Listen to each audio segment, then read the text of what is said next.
Olá, queridos amigos e amigas, bem-vindos a mais este Lado a Lado.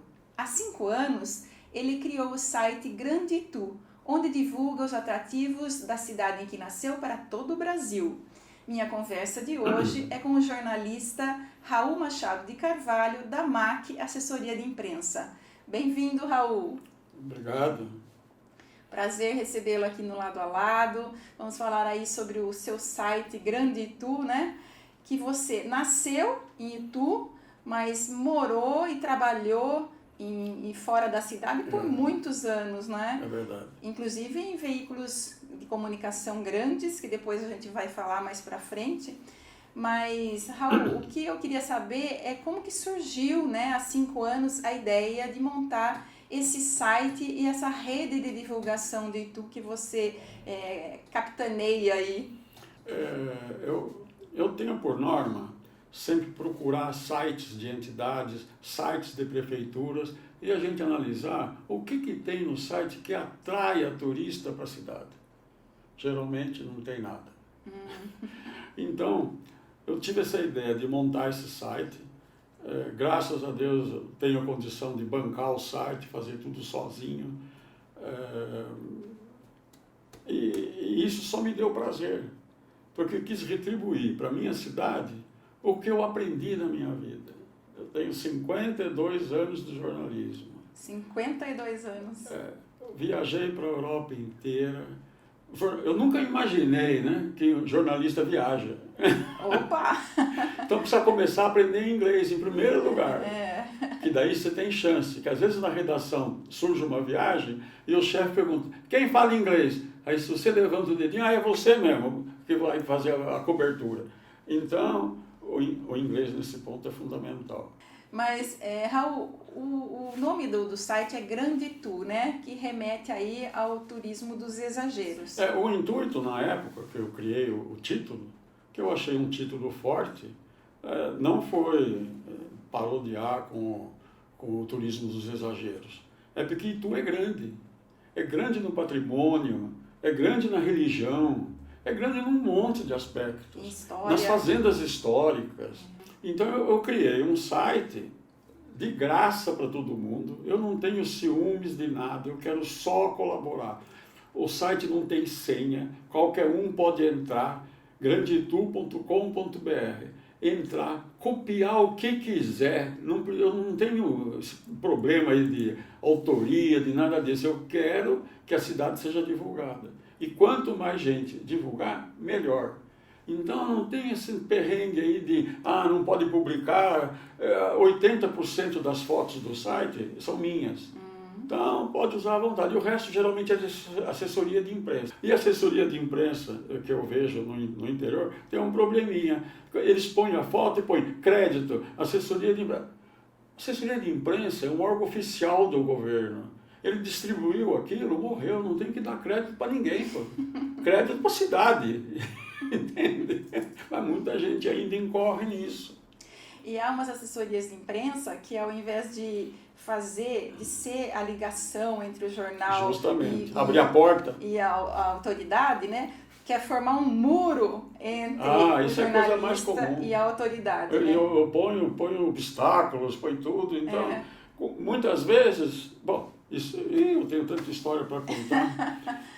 Eu comecei no jornalismo por um convite para trabalhar numa revista que existe até hoje, a revista Auto Esporte, na década de 70. Eu entrei na revista em agosto de 1969 e tenho lá o meu registro no Ministério do Trabalho. Foi a época que eu entrei no Sindicato dos Jornalistas do Estado de São Paulo. E então estava tudo legalizado. Só que naquela época não tinha faculdade. Então ninguém tinha faculdade. E a faculdade surgiu a obrigatoriedade numa lei que foi de outubro de 69, quer dizer, 2 meses depois. Mas o Ministério do Trabalho reconheceu que todo mundo que tinha carteira de trabalho, como repórter, como redator, qualquer coisa assim parecido, ia ter o mesmo direito. Então, essa história de perguntar de por que não tem faculdade, coisa assim, na época não tinha faculdade. E nós temos ótimos profissionais que não passaram por faculdade, Passaram por né? faculdade. E passaram pela faculdade da vida, né? Do trabalho mesmo, na prática, né, Raul? Eu já fiz muita palestra para escolas de nível de colegial, de terceiro colegial, quando os meninos e meninas estão procurando descobrir uma profissão. Então eles convidam médicos, advogados, engenheiros para contar da profissão. E quando a gente vai contar da profissão de jornalismo, a gente vê que os professores não sabem o que é. Às vezes confundem com jornaleiro, sabe, umas coisas desse jeito. Terrível, né? E quando a gente fala que é uma profissão lindíssima, Lindíssima. só que difícil, porque você tem que entrar de corpo e alma. É verdade. Eu nunca tive sábado, nunca teve domingo, porque notícia não para no sábado e domingo e só vem na segunda-feira. Não é assim. Gente, vocês estão vendo, né? 2 jornalistas conversando, dá nisso, só fala de jornalismo. Vamos voltar pro site, né? O que o nosso público pode encontrar lá no site Grande Itu, então? O menu do site é bastante extenso. Ele fala de toda a história da cidade, do patrimônio, das fazendas bandeirantistas, de que mais? É muito grande, eu já nem lembro quantas coisas tem no site, entende? Mas tem tudo. Todo o patrimônio, todas material, as igrejas. Material, né? As nossas igrejas não são igrejas do século XVII. E todas estão bem conservadas. A Matriz de Itu é um prédio tão grande que é eleito pelo governo do estado como o maior patrimônio colonial do estado de São Paulo. Não tem um outro prédio maior. E não deve nada para as igrejas da Bahia e nem de Ouro Preto. Esse trabalho que você faz com o site, de divulgação do site, ele é importante, mas existe um outro trabalho que você faz de divulgação, né, desse material do site para jornalistas do Brasil todo, para autoridades. Eu queria que você comentasse esse trabalho de divulgação que você faz por mailing, né, por e-mail. Quantos jornalistas você tem na sua lista hoje? O difícil do site foi fazer esse mailing list, essa lista de e-mails que você iria distribuir. Então eu tive que pesquisar. Eu mando para jornalistas de turismo, não para todos, aliás, para o que interessa, que é o Centro-Sul. Então eu tenho ali mais ou menos uns 300 jornais que têm página de turismo. Tá. Sabe? Então isso é importante. Jornais, Eu tenho assessoria de imprensa desde 1981, que é a MAC Assessoria de Imprensa. E, por incrível que pareça, eu tive alguns clientes que eram o máximo que você podia ter. Porque muito professor ensinava em faculdade que quando saísse, fosse trabalhar numa assessoria de imprensa. Isso é negativo. Para trabalhar em assessoria de imprensa, você tem que ter conhecimento. Conhecimento você adquire com anos de trabalho, fazendo coisa errada e coisa certa, e aprendendo. Então, eu ganhei uma concorrência para ser assessor externo de imprensa da Ford. Da Ford. Eu fui assessor de imprensa da Ford 25 anos. E com os americanos, a gente aprende tudo de comunicação e evento. Eles sabem fazer muito melhor que a gente. Então a história de criar um mailing list e você mandar as notícias para as pessoas, em vez de esperar que elas entrem no site, aprendi lá. Porque quando eu comecei lá também, eu era responsável pelo site da Ford. Eu não sabia nada de informática, nada. Tive que fazer curso lá com eles, aprender tudo, e eu tocava o site da Ford. Muito bem. Aí um dia, alguém lá achou que não podia tomar conta do site da Ford sem ser funcionário da empresa. E eu não era terceirizado. Então, eu saí fora. E Raul, quais outras pessoas estão no seu mailing além de jornalistas? Quais outras autoridades, entidades? Várias pessoas, inclusive ministro do turismo, o pessoal da Embratur. Depois tem todo o trade turístico de Itu, que são todos os hotéis, restaurantes, fazendas, que mais? escolas, OAB, as entidades de Itu, todos recebem. Se eles leem ou não leem, paciência, mas a gente manda. E tem um outro capítulo importante, que na base da primeira página do site, tem lá, você gostaria de receber nossas notícias? E tem um espaço. Ali não precisa identificação, não precisa nada, é só colocar o e-mail. Não precisa do nome, nem CPF, nem nada.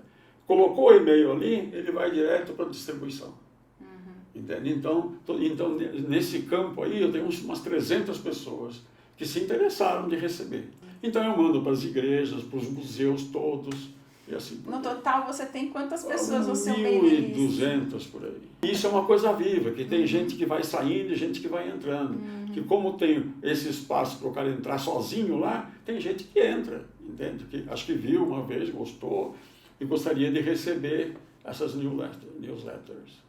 E a ideia é fomentar um turismo de 1-2 dias ali, aqui em Itu e região, é isso? O maior emissor de turismo, de turistas para Itu é a capital. Não tem nem dúvida disso. Então, se por exemplo, a prefeitura tivesse alguma facilidade, por exemplo, que talvez as pessoas nunca pensam nisso, mas convida o editor de turismo do Estadão para passar um sábado e domingo em Itu. Vai alguém lá buscar, traz um guia de turismo da Secretaria, acompanha a pessoa para mostrar as coisas. Vai sair uma página de Itu no Estadão, isso não tem preço um negócio desse. E pode ser na Folha. As revistas de turismo, tem um colosso de revista de turismo, de viagem. Então, se traz um desses jornalistas, passa aqui um sábado e um domingo. Tem custo, dá trabalho, mas o retorno é fantástico. Geralmente as pessoas não têm noção de custo do centímetro de uma página de jornal. Se bem que os jornais estão tudo meio falido, o Estadão hoje já não é mais o Estadão, é o Estadinho, porque como é que se diz? Mas é tabloide. Mas tem os sites também desses Sim, veículos, né? O que importa hoje são os sites, hoje mudou tudo. E Raul, tem também, parece que você também envia esse mailing list, nesse mailing list tem as associações de idosos de terceira idade, é isso? Também. E eu li um texto seu recente que você fala do turismo para idosos, né? Dessa atenção especial que esse público tem que ter. E tu precisa se adaptar a isso? Eu tenho uma experiência sobre isso, porque eu já vi gente rica morrer em hotel.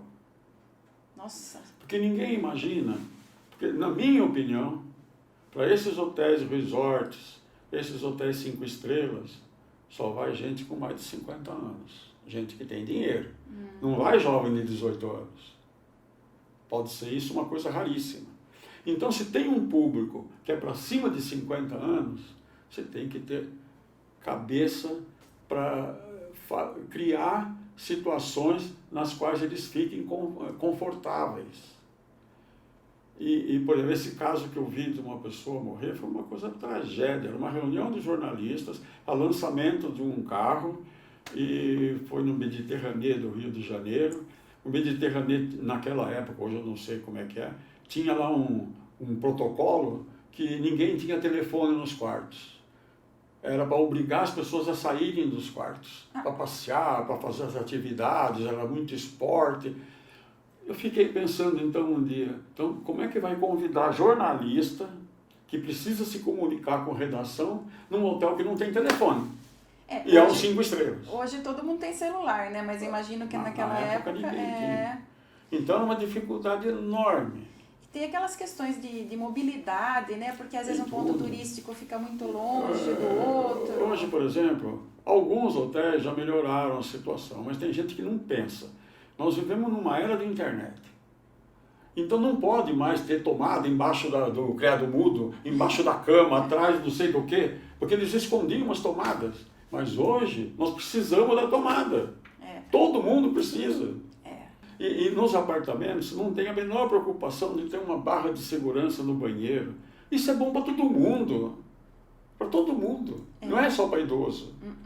Coisas antiderrapantes. É verdade. Tem um monte de coisa em hotelaria que por exemplo, eu vi uma coisa tão bonita na Europa, eu fui muito para lá, e quase todos os grandes hotéis tinham isso daí, que eu falei, nossa, que coisa bonita fazer um negócio desse. Você fazia o check-in, subia para o apartamento, vinha o mocinho lá levando sua mala. Aí todos os apartamentos são prédios, né? Tem um corredor que tem as portas dos apartamentos. Aí entrava no apartamento, punha lá e o moço chamava você para fora do apartamento, para te explicar, mesmo que não falasse a língua, mas explicava aonde era a saída de emergência em caso de incêndio. Porque, veja bem, incêndio acontece muitas vezes à noite. O prédio fica um breu, acabou a luz, morreu a luz, não tem como... Se você sai do apartamento e não sabe se você tem que correr para a direita ou para a esquerda, você vai morrer. Ainda mais que você levanta meio Lógico, atordoado, atordoado, né? nem sabendo o que fazer. Uhum. Então ele mostrava para a gente, olha, emergência para lá, para a direita, pronto. A gente já ficava mais tranquilo. E Raul, além do turismo histórico, religioso e também do rural com as fazendas, tem algum outro setor do turístico que você acredita que Itu poderia investir e teria retorno? Olha, eu acho que o trabalho da Secretaria de Turismo de Itu é muito bom. Aliás, eu conheci os últimos 10 prefeitos de Itu. É gente pra caramba. E igual o Gazola, não teve ninguém. Então, todos os ramos do turismo em Itu já são bem explorados. E turismo de negócios, você acha que tem espaço? O turismo de negócios depende muito de ter um espaço especial para isso. Como, por exemplo, Serra Negra foi pioneira no turismo de negócio, porque construiu um grande centro de convenções. Então, grandes convenções de empresas de São Paulo, ou de políticos, né, eram realizadas em Serra Negra. Você vai para um lugar diferente, lá tem calma, tudo sossegado, então dá para desenvolver mais um colóquio, uma discussão, alguma coisa assim, entende? E Itu carece disso. Um centro de convenções. Um centro de convenções, porque, olha, é uma das cidades importantes do estado de São Paulo e mais próxima de São Paulo. 90 quilômetros, é 1 hora de viagem na Castelo Branco, entende? Então, muita gente, muita empresa viria fazer convenção em Itu, que tem o que mostrar para os funcionários, tem um passeio turístico para ver, é só contatar a prefeitura, ela vai arrumar guias para levar o pessoal. E quanto mais gente tem conhecimento, agrega conhecimento sobre a cidade, vai passar para o vizinho, para o parente, para o irmão, olha, lá tem isso, lá tem aquilo, tem um restaurante que faz isso, faz aquilo. Então, e isso, o boca a boca é o forte, boca a boca né? é fortíssimo. Fortíssimo. E Raul, vamos conversar então um pouquinho agora sobre o Raul. O Raul. Você nasceu em Itu e partiu de Itu com quanto tempo? Quando eu tinha 11 anos, o meu pai faleceu, e aí a minha mãe e os filhos, nós mudamos para São Paulo. E lá deu para estudar, tudo. Aqui em Itu você estudou onde? Regente Feijó. Regente Feijó. E depois no Paula Souza, não sei se o nome é Paula Souza. Do grupo escolar. Não lembro o nome. É um casarão antigo. Bom, estudei um pouquinho lá. E depois fui para São Paulo, eu completei meus estudos. E aí eu fui servir o exército. E quando eu saí do exército com 19 anos, eu não tinha emprego, não tinha nada. Eu morava só com a minha mãe. Nós morávamos num sobrado lá na Vila Nova Conceição. Seus irmãos mais velhos já tinham já tinham casado, já tinham ido para o interior. O Roberto, por exemplo, o primeiro emprego dele depois de passar num concurso de funcionário público, né, concurso de professor, foi em Andradina, longe pra caramba. Depois ele veio dar aula em Tietê, depois em Itu, em Salto, e depois que ele foi para São Paulo. Então, eu não via ele. Era difícil, que a gente era muito criança. E eu tive uma sorte assim, parece destino Tinha mesmo. bastante diferença de idade entre vocês, né? Mas eu tinha 14 anos e nós morávamos com a minha avó. A minha avó era espetacular. Ela era fazendeira de café em São José do Rio Pardo. E quando o marido dela faleceu, ela vendeu tudo e veio morar em São Paulo. Ela tinha muito dinheiro. E foi morar no Jardim América de São Paulo. Então era um casarão. E eu fui morar com eles lá. A minha mãe e a minha irmã. Eu tinha uma tia Zuleide. Ela foi uma mulher excepcional. Em 1950, ela tinha carro. Não existia mulher com carro em São Paulo. Era um prefeito importado da Inglaterra. Era um negócio de louco. Chique. Mulher guiando. É. Eu tinha morrido de medo, entende? Pioneira ela. Eu gostava de ir no carro dela, era esse prefeito, quando ela não estava em casa. Que eu ia sentir o cheiro do carro, o cheiro daquele couro, sabe? Aquele carro zero. É uma delícia. Mas ela um dia cismou de uma coisa assim: Raul, eu vou te levar numa escola de datilografia, você vai fazer um curso de datilografia. Eu falei, o que eu vou fazer com isso? Isso aí é importante, que qualquer concurso público que você for fazer tem datilografia. Eu falei, tá bom, vamos lá. O curso era de 6 meses. Em 3 meses, eu já sabia tudo de datilografia, porque eu tinha máquina em casa, eu também treinava em casa. Então aquela história de escrever olhando ali, só ali, não olhando para cá, para mim assimilou aquilo com a maior facilidade, eu não sei como, né? Eu nunca tinha visto uma máquina de escrever. E foi ótimo, E foi ótimo, porque isso aí que me ajudou a passar no concurso que eu fiz depois. E depois no jornalismo, Você passou num concurso público e assumiu, foi trabalhar. Fui trabalhar, passei público. 2 anos, mas menina, você não faz ideia. Eu tinha 22 anos, uma coisa assim. Não gostou? Não, eu não tinha conhecimento de nada. Mas eu entrei numa repartição pública federal que estava implantando no estado de São Paulo um negócio chamado Fundo Rural. O Fundo Rural era um convênio que era feito com as santas casas de todas as cidades do estado de São Paulo para que elas deixassem de atender o trabalhador rural como indigente. Então o governo ia pagar para elas reformarem as enfermarias e criar enfermarias de 6 leitos para trabalhadores rurais. Porque era uma humilhação. O cara trabalha muito mais que a gente. E na hora que precisa do governo para a saúde, não tinha, era indigente. Então, meu serviço era implantar isso daí.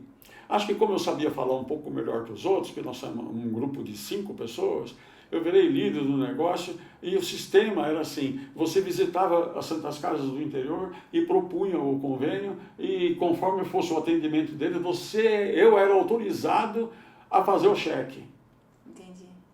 Tinha esse poder. A primeira santa casa que eu fui foi Sorocaba. Aí eu perguntei, né? A primeira pergunta era essa: quantos indigentes vocês recebem por mês aqui? Quantos trabalhadores rurais, né? Como indigente? 50, 60, por aí. Eu falei, tá bom. Então eu vou destinar uma verba para vocês mensal, proporcional a esses 60 pessoas que você está falando. Então vocês têm que criar a enfermaria, colocar os leitos, destacar médico para ir, tudo. Depois de um mês eu voltei lá para conferir, a gente tinha que conferir. Aí cheguei lá, o cara já começou assim: olha, acho que a gente se enganou, que não era bem 50, é muito mais, eu acho que deve ser uns 80. O senhor não tem uma planilha? Ninguém sabia o que era planilha. Então, como é que eu vou saber? Tá bom, então eu vou aumentar mais um. E eu fazia o mesmo procedimento num monte de cidade do estado de São Paulo. Eu conheci cidade pra caramba. Como foi que você, então, saiu do emprego do funcionalismo Pois é, eu vou te público? contar, que eu não sabia que era assim. Então, aonde eu ia, as pessoas me ofereciam coisas, me pediam a minha conta bancária, que eles queriam dar uma ajuda para mim. Eu morava numa vila, todo mundo se conhece, sabe como é que é o vizinho, o que ele tem, o que ele não tem. Chegou o primeiro Natal, entrava caminhão da Sorocabana na vila para levar presente da minha casa. Eu falei, não posso conviver com um negócio desse, eu não fiz nada para ganhar presente. O pior, que gente de Presidente Prudente, que não era uma cidade pequena, já era uma boa cidade, eles não têm noção de como é São Paulo, que ninguém tem quintal, ninguém tem nada. Eu ganhei uma vez 2 porcos vivos. Meus filhos adoraram, me davam banho no porco todo dia. Quer dizer, 2 porcos! então, quando começou esse negócio de presente, eu falei para minha mulher, não dá, eu não estou dormindo direito, eu não quero saber disso. Eu não sabia nada da vida, com 20 e poucos anos, Eu não sabia que era assim, o toma lá da cá, entende? Eu falei, vou desistir. Ainda, não sei quem que me falou, você só sai desse emprego se você matar alguém lá dentro do instituto, entende? Porque você entrou por concurso, mas eu não aguento. Quem ganhou foi o jornalismo, né, Raul? Aí que você saiu e foi trabalhar na Autosport. Eu fui trabalhar. E chegou a editor da Pois Autosport, eu comecei lá fazendo tudo, sabe? Arquivo de foto, essas coisas. E fui me enturmando com a situação. E o chefe da redação, que foi meu padrinho de casamento, pegou na minha mão para ensinar. Ensinar o que é título, o que é um lead, a importância de tudo está no começo do texto. Quer dizer, não é uma redação que o bonito está no fim do texto. O ápice da história. Não, no jornalismo você começa pela história, pelo começo. Pelo lead, que é a coisa mais importante. E que muita gente só lê o lead, mas já vendeu o peixe ali, entende? E não tem paciência às vezes de ler o resto. E os textos têm que ser curtos, informativo, direto, sem adjetivo, porque todo mundo põe que é o mais, o maior, o melhor, não sei o quê.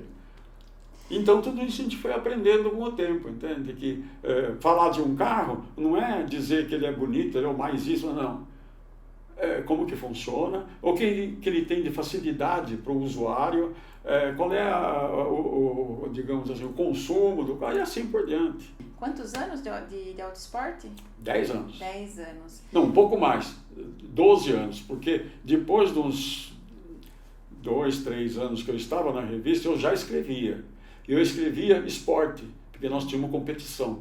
Eu comecei a acompanhar o Emerson e eu ia muito ao autódromo. Né? O Fittipaldi. Olha que legal. Aliás, eu fui para os Estados Unidos ver a última prova dele daquele ano, que ele foi campeão do mundo, lá em um autódromo de Watkins Glen, que fica no estado de Nova York. E fui lá assistir. No automobilismo tem coisas muito engraçadas. Por exemplo, o presidente da Confederação Brasileira de Automobilismo era um cara chamado Mauro Forjaz. Mauro Salles. E depois teve uma grande agência de publicidade chamada Mauro Salles. E ele tinha a conta da Ford. E a gente se conheceu, tudo. Né? E um dia ele me aprontou uma que todo mundo deu risada, meu Deus do céu. Porque eu estava em Interlagos, eu tinha terminado de entrevistar lá um piloto, eu anotava em prancheta, não tinha gravador, não tinha nada. E aí fui lá para o lugar que tinha a cerimônia, lá que ia começar a corrida, que ia tocar o hino nacional, hastear a bandeira, aquelas coisas assim. E o Mauro, eu nem tinha visto, mas ele estava do meu lado.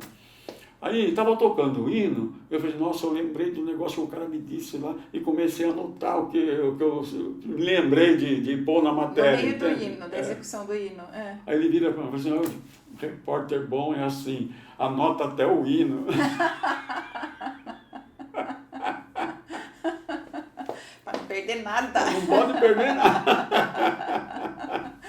Que legal. E eu sei que você foi assessor do primeiro GP do Brasil. Pois isso aí foi um milagre, porque eu não sei como. Eu tinha 2 anos de autoesporte e eu já visitava todos os autódromos. Então as pessoas me conheciam. Eu não conhecia todo mundo.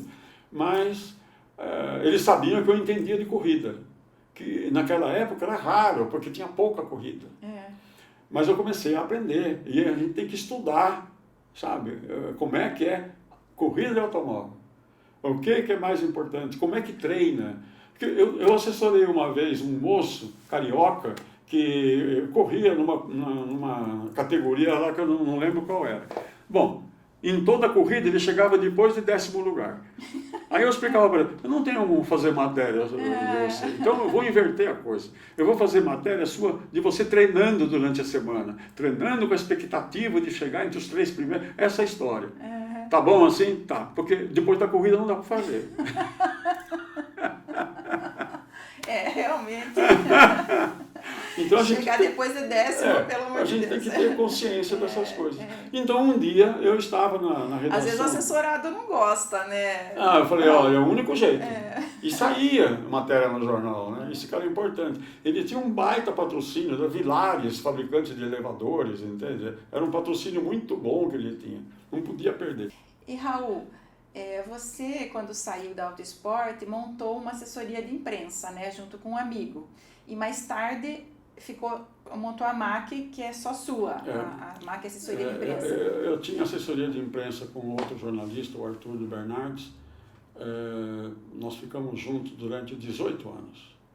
E sabe quando chega num momento que a gente já estava se estranhando? Porque, não profissionalmente, mas particularmente. Profissionalmente ele tinha texto muito bom, tudo. E a gente decidiu então parar. E nós tínhamos vários clientes. Então nós dividimos. Os que eu atendia continuavam comigo. Os que ele atendia continuavam comigo. E assim foi. Depois eu criei a MAC. MAC é o início de Machado, que é o meu nome. 1981. E os colegas jornalistas que tinham assessoria se vangloriavam de dizer que ele tinha 20 clientes, 30 clientes. Eu falei, comigo não vai ser assim. Eu vou ter 4 ou 5. Porque eu preciso visitar o cliente uma vez por semana.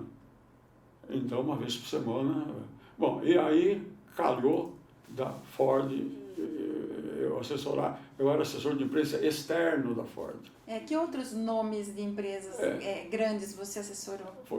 Bom, a Ford era grande, mas tinha uma outra que era muito maior. A Dupont do Brasil. Dupont. A Dupont, quando me contratou, era para fazer assessoria de imprensa da Dupont.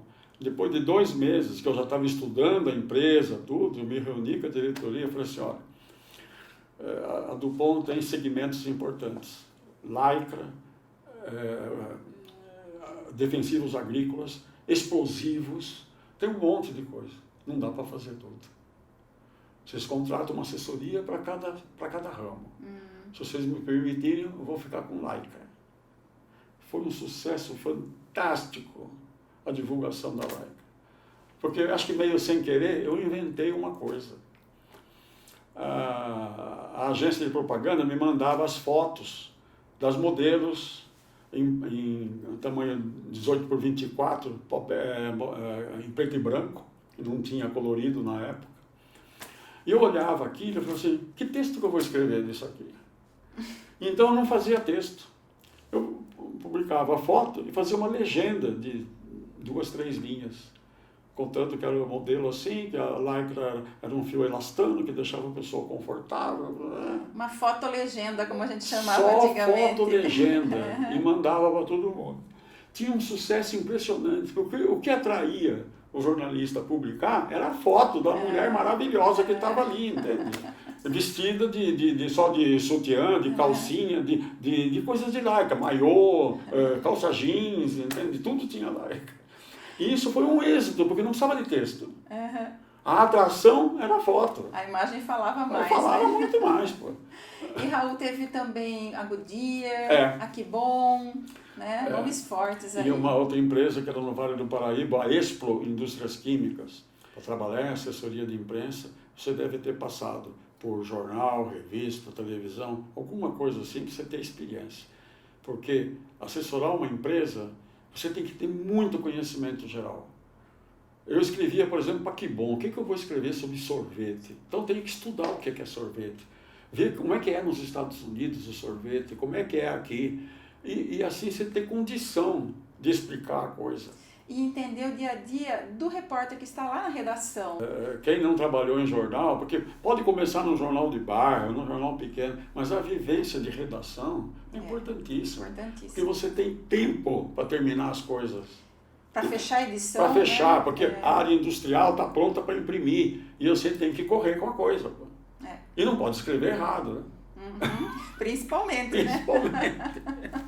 Recentemente, você sofreu uma perda, né, do seu irmão, professor Roberto Machado de Carvalho, e tu também uma grande perda, porque foi um grande historiador. Você quer comentar? Claro, não tem problema. Eu fui um pouco distante do Roberto, porque ele tinha 9, 10 anos a mais do que eu. Então, quando já tinha terminado a faculdade, eu estava ainda no científico, coisa assim, entende? Então, a gente fica distante. Depois, ele ingressou no magistério e foi trabalhar longe, sabe? Começou em Andradina, depois foi Tietê, depois foi Itu, Salto, depois São Paulo. Então, a gente tinha muito pouco contato, porque o o nível dele era 1000 vezes superior ao da gente. E ele foi um brilhante historiador, escreveu coisas muito importantes sobre Itu. Ele tem o livro da Madre Maria Teodora, que está em processo de canonização. O livro do Padre Bento, você lê aquele livro, você chora. Porque eu me lembro de Itu, de ver leprosos na rua. Não nas ruas centrais, mas ali para trás do colégio Regente Feijó, já era meio periferia. Então, tinha essas pessoas enroladas em cobertor, só aparecendo a mão, assim. E o Padre Bento trabalhou 40 anos com esse pessoal. E ele escreveu um livro sobre o Padre Bento, né? Escreveu. E isso. É um dos patronos lá da canonização do Padre Bento, né? Então, ele teve muito valor cultural para Itu, né? E ele era membro da CADIL também, né? Membro fundador, cadeira 34. Mas não resistiu à doença, entende? Ele estava com 90 anos. 90 anos. Para finalizar aqui, porque tem história para dedéu, né? Se a gente continuasse aqui, era mais 2 horas falando. Entrevistar velho é um problema, viu? E jornalista, né? Porque jornalista também a história nunca acaba, o assunto nunca acaba. Para a gente finalizar aqui o nosso programa, eu quero perguntar para você, como ituano, né, e grande divulgador de Itu, né, por todos os cantos aí do Brasil, qual a preciosidade de Itu que você mais ama? Não sei se é a que eu mais amo, mas a maior preciosidade de Itu é o Museu da República, porque ele conta uma história espetacular que muita gente não dá valor, mas o Império começou a cair em Itu. E por que aquela convenção foi feita em Itu? Se a capital era o Rio de Janeiro, lá estavam os poderosos, os políticos, porque Itu tinha dinheiro para bancar tudo.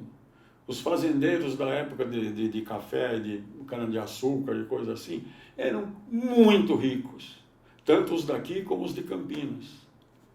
Tanto que depois, quando as esposas exigiram que eles mudassem para São Paulo, não aguentavam mais ficar na cidade pequena, essas coisas assim, eles mudaram, todos eles, e fizeram a Avenida Paulista. O museu, ninguém acredita muito que aquilo ali foi o pontapé inicial da queda do Império. E não é fácil você derrubar um imperador sem dar um tiro.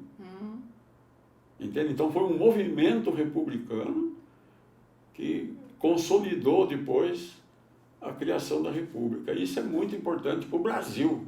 Raul, eu queria agradecer a sua presença aqui, né, por esses 52 anos de jornalismo que você trouxe aqui como experiência e por esse site maravilhoso, essa divulgação toda que você faz da cidade de Itu, que você tanto ama. Obrigada, viu? Eu que agradeço, Mina, pela oportunidade de bater um papo com você. Você é uma pessoa ilustrada e conhecedora de jornalismo, não do jornalismo banal, mas um jornalismo técnico. E eu fico feliz que você continue nessa história, porque é de graça. Aliás, nós dois, Você com o site e eu com o programa. Nós podemos nos associar, viu? Obrigada, viu, Raul? Obrigado a você. E obrigada a você que nos acompanhou aqui pelo Lado a Lado. Boa semana para você. Sexta-feira eu tô de volta. Beijo no seu coração.